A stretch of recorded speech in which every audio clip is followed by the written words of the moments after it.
Welcome to our leadership class.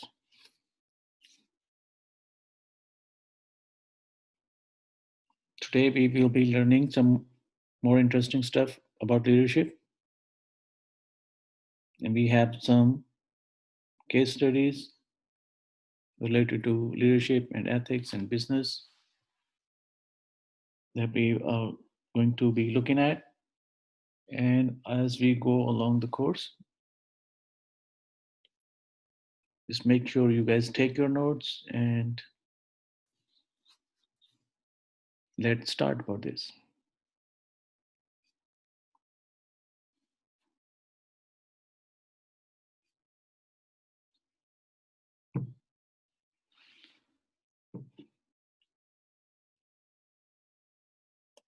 So, in our last session, we talked about strategic leadership. We talked about different characteristics of good strategic leader. We find out that the strategic leadership is learned,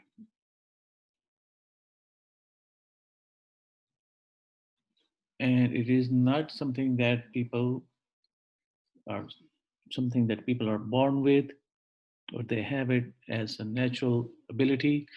It is something that is learned and educated.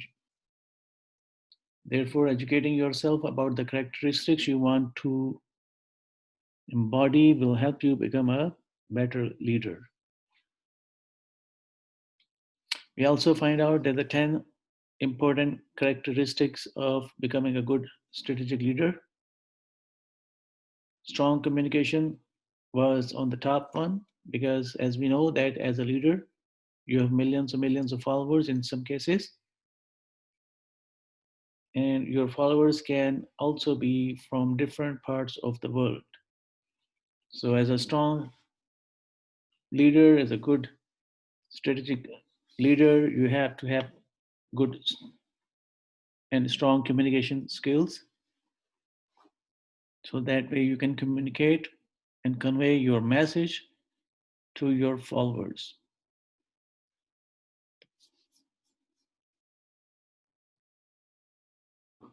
Also, good listening skills is important because a leader is one who listens to other people's problems and then presents solutions. If a leader cannot listen to other people's problems, he or she cannot deliver to the needs of people. Being passionate and commitment, having a commitment about the goals and the mission of the organization is also a part of a good strategic leader.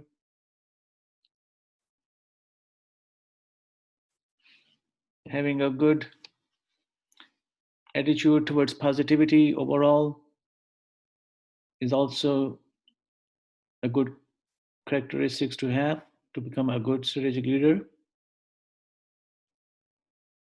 Positivity means encouraging people and finding good things about themselves and the followers, and do not try to put other people down with the negative remarks or negative behavior. Innovation is also a good characteristics, and that relates to trying to apply new things, new skills. Collaboration is also important because as a leader, you have to make strategic plans and strategic partners with other businesses sometimes, with other leaders sometimes. And if you're a country leader, you have to make collaborate with other departments, with other countries as well. Next one is honesty. Honesty is also a very important factor and characteristics of a good leader. Nobody would like to associate with a dishonest person. Same way, the followers will like to follow a leader who is honest in their dealings and in transactions. Diplomacy is the art of dealing with people. And as a leader, you have to be diplomatic in your dealings. Empathy is putting yourself in the shoes of others. So, as a leader, you must put yourself in a position where you can feel the pain and anguish and the desires of your followers, what they need or what they want. So, as a leader, you can help them grow. And humility is also a good, important factor of being a good strategic leader because people like to follow who's humble, who put other people above themselves and do not have any pride. So these are the characteristics that we learned about strategic leaders in our last session. Today's we will be covering some more interesting stuff about leadership and other aspects of leadership, and we will be focusing on ethical aspect of leadership. Ethics, as we all know, that's an important part of any business.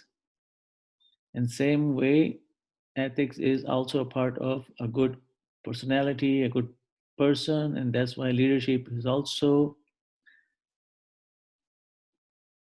important factor of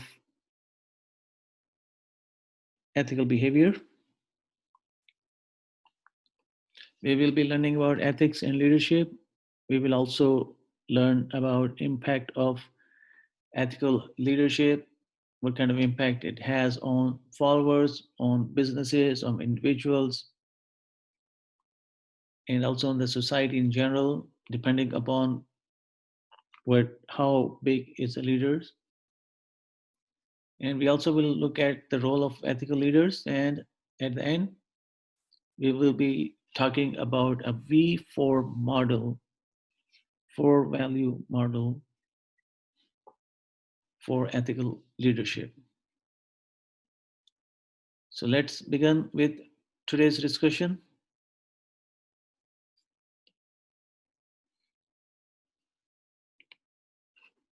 So ethical leadership is overall is a conduct that is led by values,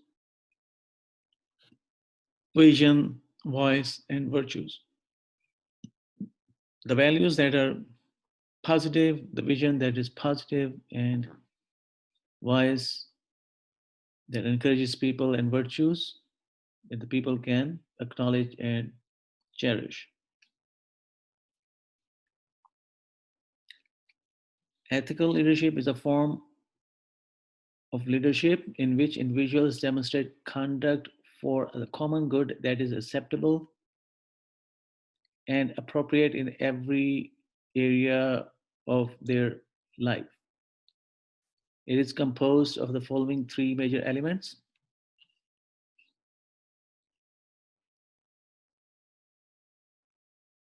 be an example. So, as a leader, you have to live as an example. You live your life as an example for the others to follow. A noble quality of a leader is leading by example because people will look forward to you in your deeds, in your actions, in your transactions, and they will follow your lead. As an ethical leader, it is important to remember that actions often speak louder than words. People can say anything from their mouth, it's easy, and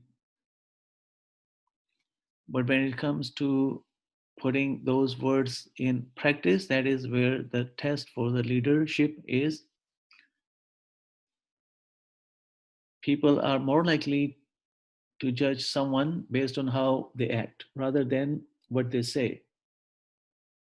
So usually people can say things, and but over the time, if they do not do things what they say or what they have promised, people will not follow them in the long run. So in order to leave a legacy of leadership, as we have seen in other videos that people are still following some of the leaders that have passed away 60, 70 years ago, like Martin Luther King, 80 years ago, or Nelson Mandela, or people who are following Cuban President Fidel Castro. So these leaders have fulfilled their promises. They have lived up to their examples for what they have said they will do, and they have demonstrated things that they said that they will do by their actions. And that's what make them strong leader, and even their legacy still remains behind after those great leaders have left the earth.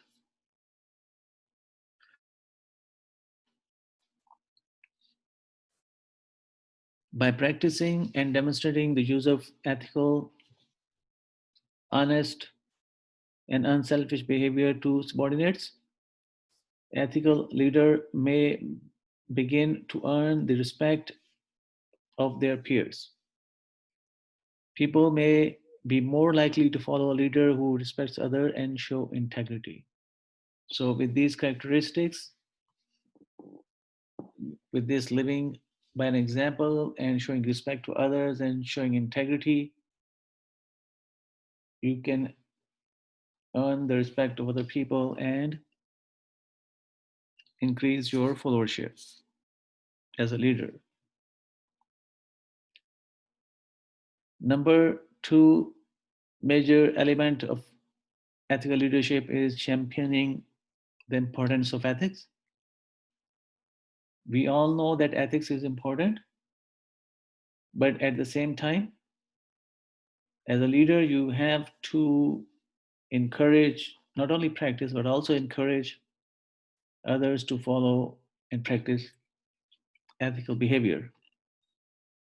One of the role of an ethical leader is focusing on the overall importance of ethics, including ethical standards and other ethical issues, and how these factors can influence society. So, as a leader, you not only practice your own ethics and live your example, live your life as an example followed by ethics, but also encourage other people in your business, in your country, in your department, in your organization, wherever you are a leader of, and encourage them to practice ethical values. As an ethical leader, it is important to teach peers about ethics, especially in cases where they are faced with an ethical issues in the workplace. So in most companies, the leaders will usually what they do is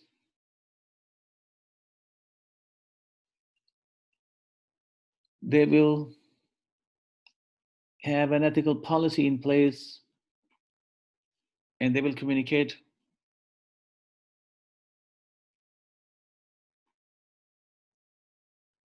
policy place, and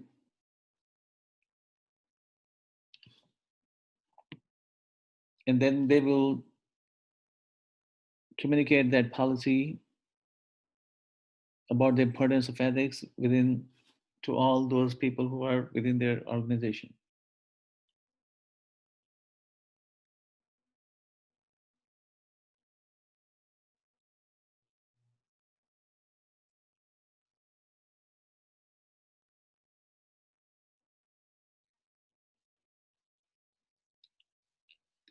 The third major element of ethical leadership is communication. Leaders must communicate those policies, those ethical values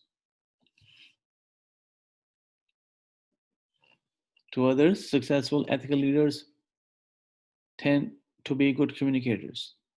So that is one of the important thing is to become a leader is to communicate. As we know that leaders are, they make speeches, they encourage people, and that's why they have to have a good communication skills. People communicate in different ways. Some may feel comfortable speaking in public regardless of personal or situations, while others may be hesitant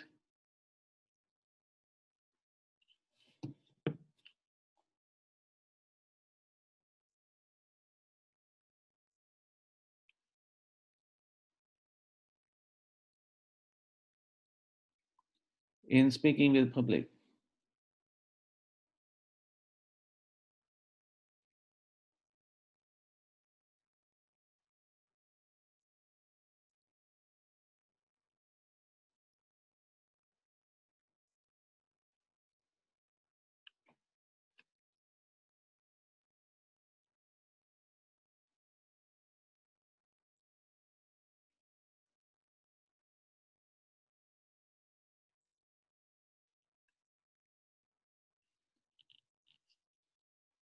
People communicate in different ways, and that's why it is important for leaders to understand.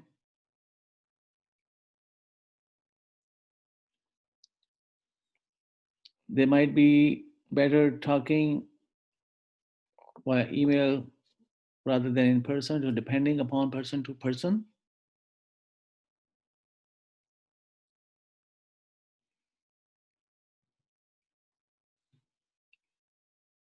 It is important for leaders to understand how other people or how the followers would like to have their communication through.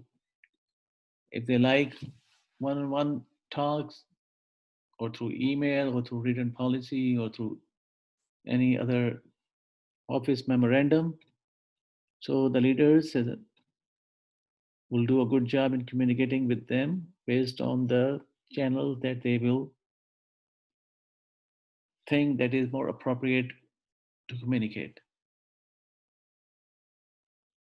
It is an ethical leader's job to communicate with each member of the team, but also allow for open conversations, as some people may have questions and concerns that need to be addressed. It's important for leaders to build camaraderie with their team. Quality relationships tend to be built on trust, fairness, integrity, openness, compassion, and respect. So all these elements of effective communication needs to be set up, and the leader, as a leader, they need to have a good understanding on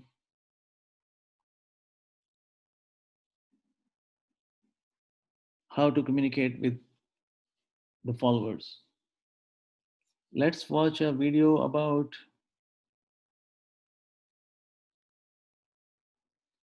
ethical leadership. This video is about corporate business ethics, how some of the organizations and their leaders, they're encouraging their employees to become a practice good ethics, not only in the businesses and also in the environment that they serve. So companies sees business ethics as an opportunity to think about the bottom line. And this is an example of McDonald co-CEO King Arthur. And he's saying that the environment, our society, community, all of are our stakeholders, not just the bottom line. So they are serving not only their customer but also the society with the good business practices. Let's watch this clip and see what they are doing in terms of good business ethics and how their leaders are promoting good business ethics, or practicing leadership with ethical codes of conduct. Let's watch this video. This is a company called United by Blue. For every product they sell, they promise to remove a pound of trash from oceans and waterways. And they don't just send a check, they host cleanups across the country. It's one of over 1,000 businesses in the US now designated as a benefit corporation, or B Corp. They're doing it because they are guided by a sense of whether they call them values or ethics or spirituality or religion, whatever it might be. That's their center of gravity that says, even when no one's looking, and even if nobody else cares, I care. And this is how I want to behave. J. Cohn Gilbert is one of 3 Stanford University schoolmates who did extremely well in business and then co-founded the B Corp movement. In 2006, they started a nonprofit organization called B Lab, dedicated to using the power of for-profit businesses to solve social and environmental problems. An increasing number of states have approved new legislation promoted by B Lab, making it easier for companies to commit to higher standards of purpose and accountability. The idea is to change the conversation from you and I supporting just a good product to you and I supporting a good company. Bart Houlihan and Andrew Kasoy are B Corp co-founders. Lots of this can feel really good, and you can have lots of people who want to live in a different economy, but the rules of the old economy are an impediment often. We have to do things like change laws so that it's clear that investors can choose to invest in these kinds of businesses and create long-term value without being worried about getting sued by a short-term investor who wants them to think about nothing other than how much money they make this quarter. Through a stringent set of standards, B Lab also measures a company's real impact on its workers, the community, and the environment. In other words, they certify that the company is doing the good it promises to do. Have you had any corporations that have lost their certification? You bet. We're a pretty pragmatic culture here in the US. We pretty much want to see performance, not just a good mission statement on the wall. And that's where things like a B Corp certification matter, because it shows that folks are actually walking their talk. The King Arthur Flour Company is the oldest flour company in America, over 200 years old, employee-owned, and a B Corp. Their campus in Norwich, Vermont includes a warehouse and an on-site bakery. Suzanne McDowell is a co-CEO and Vice President of Human Resources. It's an opportunity for us to not just think about the bottom line, which, is important, but there are other things that are as important: the environment, our society, our community, all of our shareholders, all of our stakeholders, not just the bottom line. King Arthur pays its employees well, offers health insurance for part-timers, and gives its workers a week off each year to do community service. Jay Rimmel, a production manager, says it's caused employees to think more about giving. There's a local haven, homeless shelter. We've volunteered there. There's a food shelf locally that a lot of us have volunteered for. We have some people that do reading for school kids. I think it's trickled down and actually pulled some people into doing volunteer that they wouldn't normally have thought of. Martin Phillip is in charge of the bakery. A self-titled breadhead, he came to King Arthur from the world of investment banking. Now he's proud to work for a company that cares about more than the bottom line. It means that we're looking at who we are within a community. It means that we're looking at who we are within the environment. So how are we taking care of our environment? What are the resources that we're using? How could we do better? We want to increase our assessment on the environmental side. And so we decided to put in these electric vehicle charging stations, which we are one of 70 in the state of Vermont. There are critics of the B Corp model. A common concern is that the very existence of B Corp implies that there is something missing or lacking in conventional companies. We hear that all the time, and we're not here to stand against anything. We're here to stand for something. It's not about tearing anybody down. It's about highlighting the leaders and showing people that there's a better way to do business, and then everybody else can follow. Kenneth Goodpaster is a professor of business ethics emeritus at the University of St. Thomas. He helped draft a groundbreaking Vatican document released in 2012 entitled The Vocation of the Business Leader. It says business leadership is a noble calling. and an opportunity to practice Catholic social teaching, which underscores human dignity and the common good. Good goods, good work, and good wealth are the three pillars of this vocation of the business leader, and all three of those principles are to be found in the business corp idea. But Professor Goodpaster says there are still lurking problems with the B Corp seal of approval. Unscrupulous managers who would, in the name of doing good, abuse the capital that was given to them and make excuses because we didn't get a good return this year because we were busy doing what we had to do in the social sense, when in fact it was mismanagement that led to the poor returns in that year. And there need to be safeguards for the shareholders. Corporate law generally favors the shareholders who invest to make a profit. Bart Houlihan learned that firsthand before he co-founded B Corp when he sold his $250 million basketball footwear and apparel company.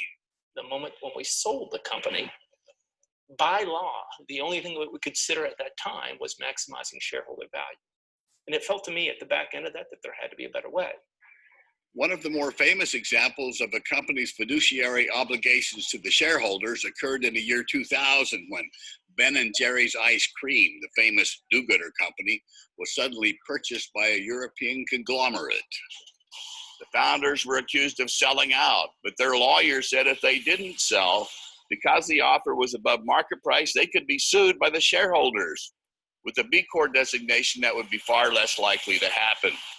Welcome to Ben and Jerry's. I'm going to be your tour guide today, so I'll take you on the three-part tour of our factory, where you'll see a quick video about how the company got started. As it turned out, Ben and Jerry's was allowed by its new owner to continue its social mission and is now a certified money-making B Corp. It's that bottom line that causes some to question the real value of B corporations. Can they compete at the bottom line? We know that B Corps have gone out of business at a lower rate than companies like them in the rest of the economy. Not only did they survive, and not only were they creating jobs, over 53% of B Corps during that period actually had 5% job growth during the same 5-year period where private industry in the US shed 7 million jobs. There have been over 40 studies done about B corporations like King Arthur Flour, comparing them to conventional companies. All of whom have concluded that stronger environmental, social, and governance performance leads to long-term value creation for shareholders. Period. Full stop. The timing may be ripe for companies pushing for more than just financial profit. There's some interesting data that's come out recently about millennials, who now represent, I believe, over 50% of the workforce, and that they're looking for something more than just money in their work. Students of today, at least the ones we see in our classrooms, want that larger meaning. It's not that they're totally selfless or that they're only altruists, but sure, they want jobs and they want to have families and communities and resources, but that's not enough for them these days. And I don't know if it ever was enough, but at least they're more explicit these days about how important that is to them. As they sail away on Lake Champlain for their annual retreat, B Corp CEOs feel they're getting the wind at their back. B Lab now certifies companies in 34 countries, and over half the states have approved the benefit corporation legislation. For Religion and Ethics News Weekly, I'm Lucky Severson in Burlington, Vermont.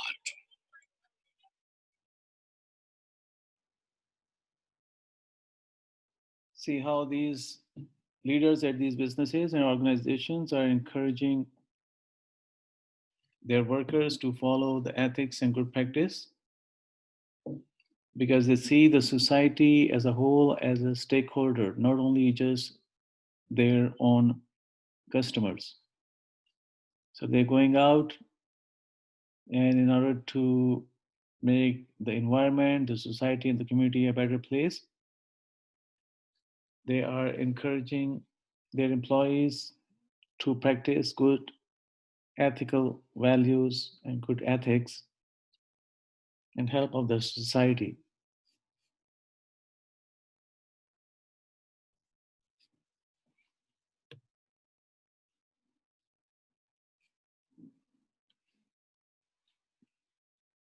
Ethical leadership also covers and encourage the leaders to tell their followers what is right and what is wrong.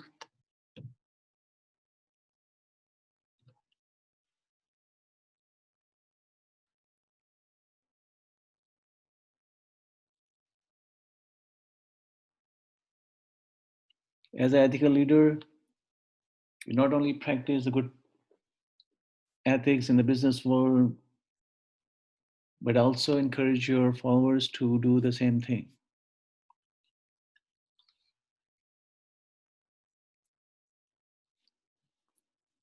Because the leaders will have a huge impact depending upon how many people are following you and depending upon how many countries your business is spread out. The kind of impact you as a leader have is huge in some cases. Ethical leaders can help establish a positive environment with productive relationships over three levels. So they can have a good influence on the different three levels of relationship. Even might be the relationship with the individual followers, their relationship with the business team members, and their overall understanding of the relationship with the organization and the interaction of organization. Nurturing the relationship at each of these levels can lead to the following outcomes and benefits. So, at the individual level, maintaining a positive working environment is important responsibility of a strong ethical leader. So, the leaders not only practice their own, they also encourage people individually, they talk to them and encourage them individually. Ethical leaders who lead by example may influence others to do the same. And this is by talking to the people on one to one. If they see something within an organization, they encourage people doing good things. And if they see something that is not ethical, so they don't hesitate to let the employees know at the individual level what is not right and how to do the best practices. Generally, people are affected by the interactions that occur around them. Positive communication among coworkers may help influence job productivity and attitude. And that is go back to the thing again that communication is very important and more so is the positive communication. When you are trying to build up the morale and build up the attitudes and the ethics of people who are working for you, you as a leader must communicate with them through a positive communication at an individual level. That will have a good individual level one-to-one relationship with your followers. The energy of the team, another way of having a good impact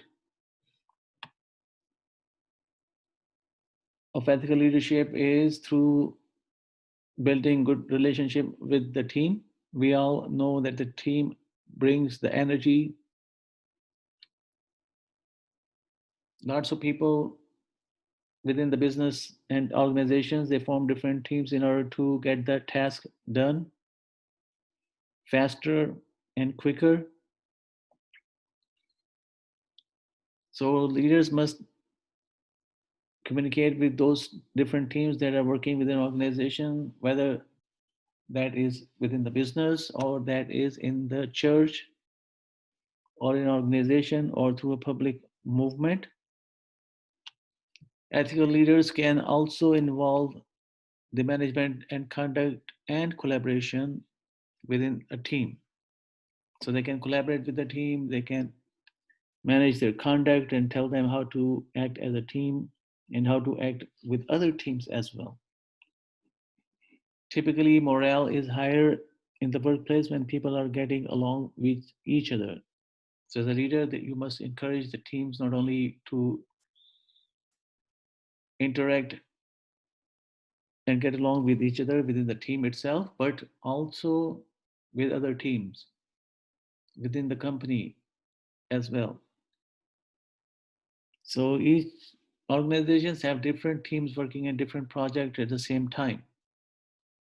So as a leader, you must have to oversee all those teams and bring some energy and direction in the positive, ethical way to encourage them and bring more energy and collaboration within them.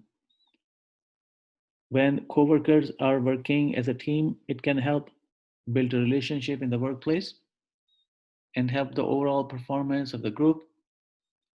Generally, strong leaders lead by example. So these leaders are leading by example. They are telling people how to interact with the teams, and sometimes they are directly involved in direct communication with the teams. So that's how they build a good, strong relationship with the team at the team level.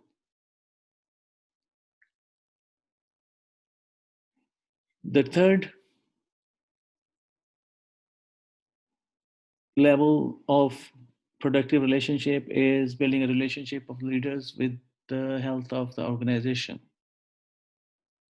Within the organization, there's lots of individuals working and lots of team working. Now, as a leader, they have to build a strong relationship within the organization and see the organization as their as a whole. The importance of maintaining a positive attitude in the workplace has a lot to do with improving the overall health of the organization. So, as a result of dealing with individuals and the result of dealing with different teams, the overall health of the organization, the productivity, and the efficiency of the organization will improve. When people can show respect for one another and can value others' opinion, it may help create a productive working environment. An ethical organization can occur when communities of people working together in the environment of mutual respect, where they can grow personally, build friendship, and contribute to the overall goal. And that's what we see in the video that we watched about a company where the leaders are encouraging their employees to not only involved and build relationship with individuals, the teams, organization, but also have to go further to build good relationships with the society itself. So the people are going outside of their work environment at their time and cleaning up the environment. So make sure every society they serve in is they're following the good ethical standards.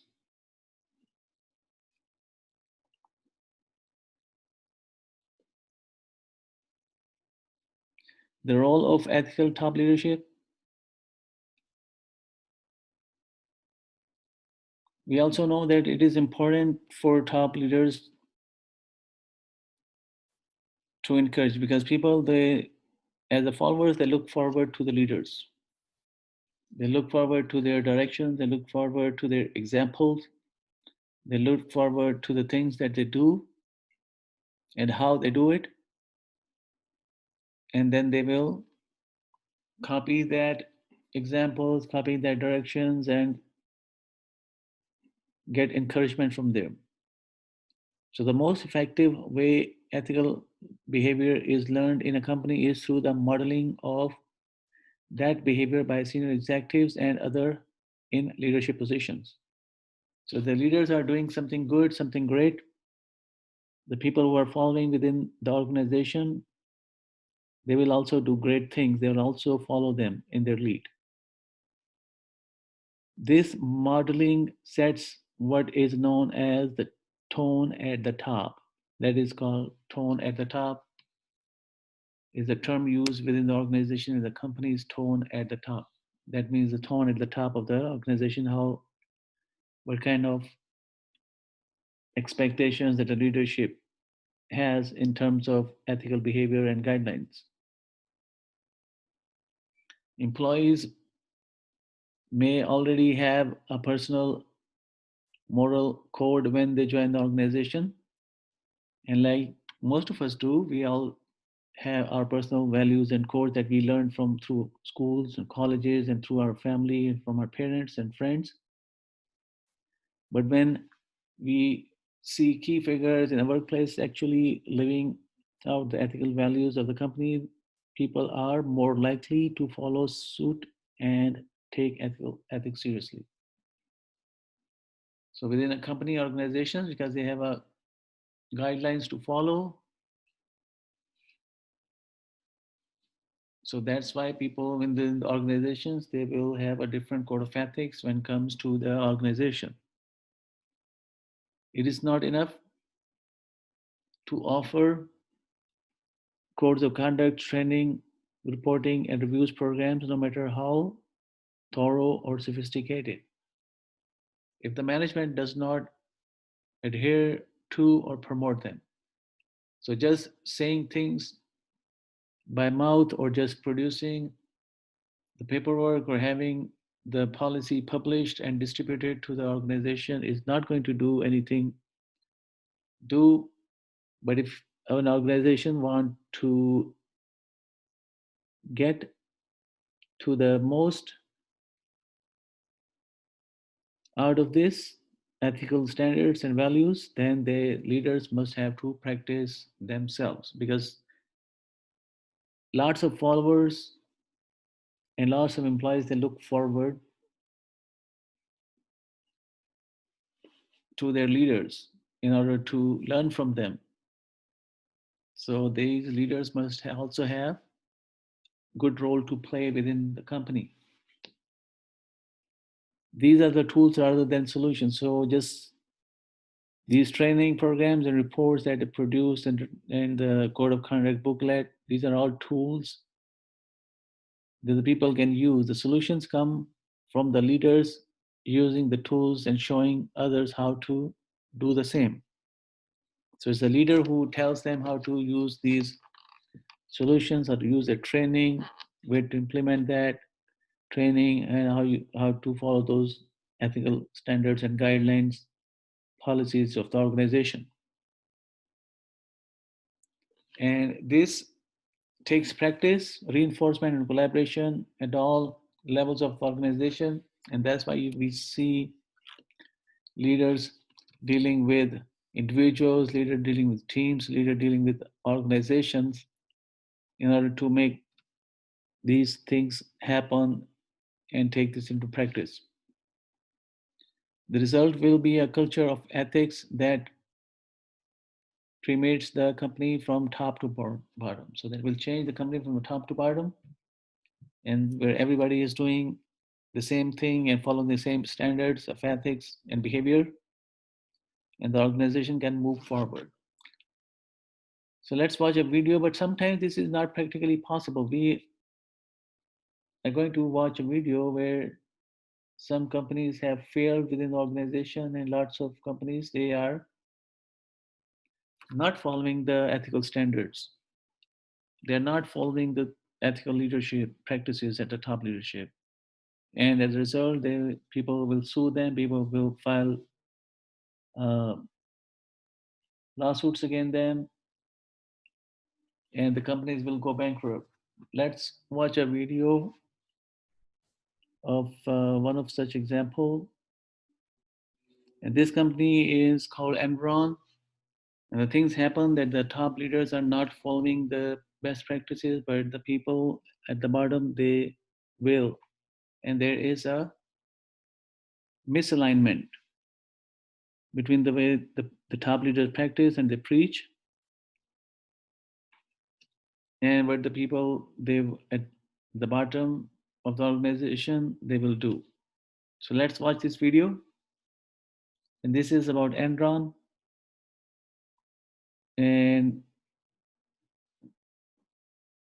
let's watch this video and try to see where the ethics at work rule apply and how that will result in the bankruptcy and the downfall of this company called Enron. And we will watch more about this when during our live session. So let's just watch this small clip for now. Hear the name Enron, and what comes to mind? Well, more often than not, corporate greed. At one point, the 7th largest corporation in America, their cooked books, among other things, at the highest levels led to bankruptcy, criminal convictions, congressional hearings, thousands of layoffs, and billions of dollars lost. A new documentary series called Playing by the Rules, Ethics at Work, looks at the Enron fallout in an episode titled Ask Why, ironically the one-time motto of the energy giant. In it, we follow how one employee's simple question to her superior led to an effort to silence her. Here's a preview. It was the most stunning reversal of fortune in the history of American business. There was no time for soul searching. We hit an iceberg, water's pouring in. A celebrated company, gone within weeks after the truth finally came out. This was outright cooking the books. One insider saw the warning signs early on and dared to speak up. I firmly believe I'm innocent of the charges against me. Today, the company's downfall is still teaching lessons about how quickly a bad corporate culture can sink a business. And joining us now is the woman who's been called the Enron whistleblower, Sharon Watkins, a former vice president at the company who would later testify on Capitol Hill. Sharon, thank you for joining us here. Let me ask you a question. For some people, they don't really recall a lot of the details of the Enron case, but you're an executive there. What was it that first got your attention and made you sense that maybe something is wrong here? Well, I discovered this accounting fraud in a very typical fashion. I was assigned a new role, a new position at Enron, and really stumbled into the room and saw the elephant in the room. It was really a spreadsheet where the math didn't add up, and there was $400 to $500 million of losses that couldn't be accounted for. And what was your initial inclination as to what you should do about that? Well, after some research and investigation and long, many hours of meetings with business managers, where finally they would just throw up their hands and say, look, Sharon, we don't know how it works, but we do know the outside auditors, Arthur Andersen, have blessed this, so it must be okay. So I saw that smart people had sort of not really gotten comfortable with the transaction, and they had ended up just exactly what they said, just relying on Arthur Andersen. Well, when I kept digging, I really discovered that it was a massive income statement fraud. And my first reaction was to dust off my resume and try to leave the company. What happened when you attempted to bring this to the attention of a next level, if you would? Well, at the time I was reporting to the chief financial officer, Andy Fastow, who, in my opinion, was one of the swindlers. I use the Emperor's New Clothes a lot to explain Enron, where you have a leader that's out to lunch, but you do have swindlers amongst you. And I consider our chief financial officer one of those swindlers. 2 weeks after I discovered the fraud, Jeff Skilling, our CEO, quit.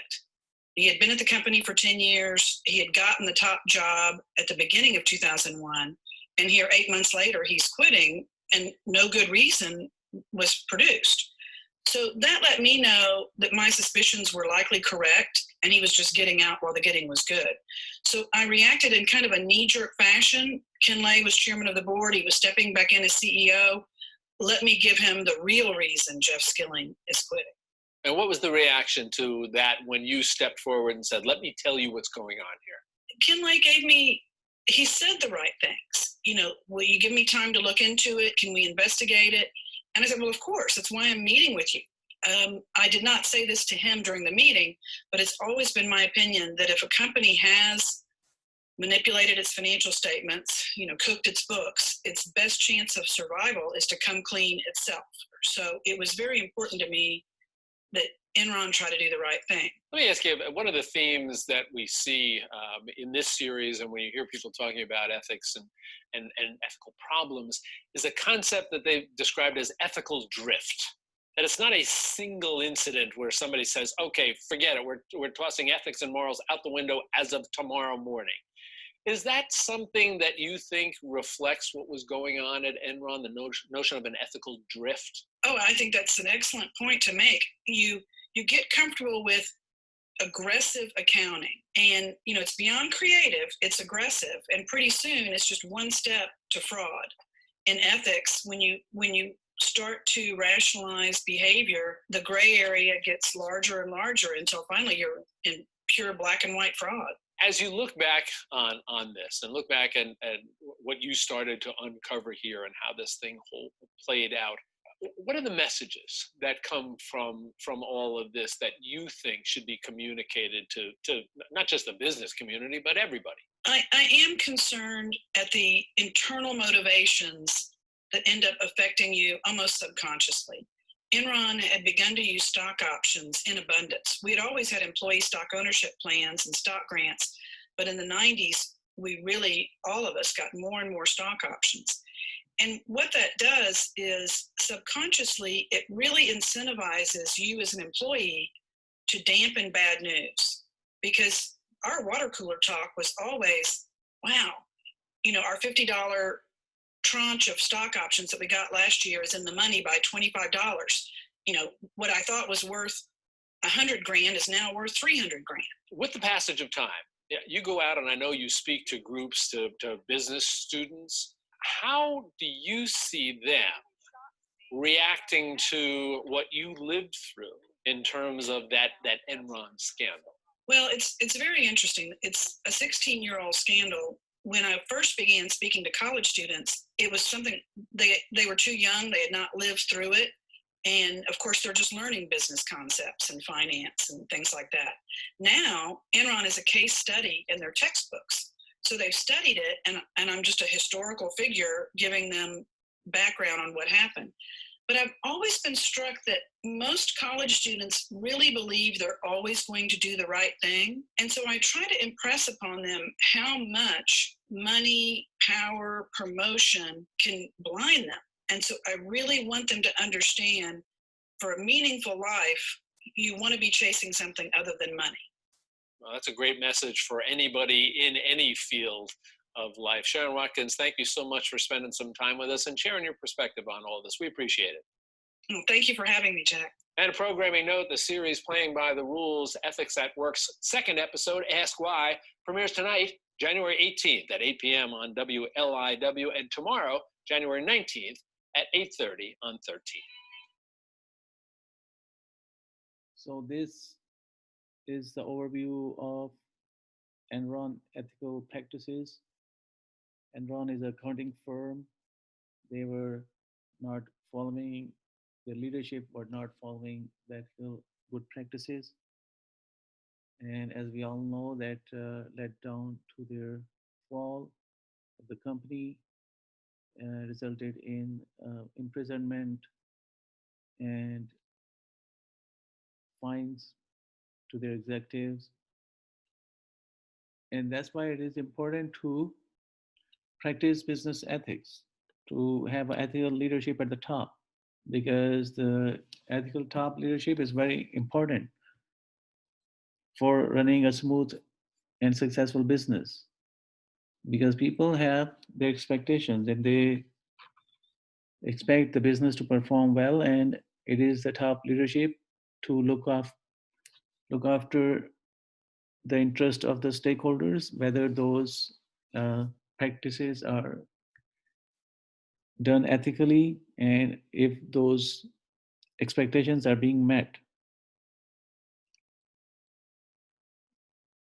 We will discuss more about this in our class discussion about Enron and other ethical dilemmas of other businesses and how top ethical leadership is important. Let's talk about the 4V model of ethical leadership. The 4V model is help align the internal beliefs and values with the external behaviors and actions for the purpose of common good. We all know that we learn some ethics through school, through our parents, through our home, through our family members, from our brothers and sisters in the community. But when it comes to working in an organization, we must have to align those good ethical values and bring those good morals and values to the organization as well. And these four V's stands for values, meaning good values that we learn, have a good sound vision for the success of the organization, where everybody's voice is being heard and nobody is being discriminated, and practice good virtues and values. So these are the four V's, the characteristics that help create a stronger ethical leader. In the end, the main goal of an ethical leader is to create a world in which future is positive, inclusive, and allows the potential for all individuals to pursue and fulfill their needs and meet their higher potential. So as a leader, they are looking for some of the good things. They're looking for best practices, and they have a huge impact on the overall health of the company. So good leaders are, and ethical leaders are the must of an organization to the success of the company in the way the businesses will succeed in the future. Good ethical leaders are where people can look forward to them as and get encouragement and directions from them, and also feel good about themselves and the things that they do and the communities that they serve. That's all I have for now. We will discuss more in our live session.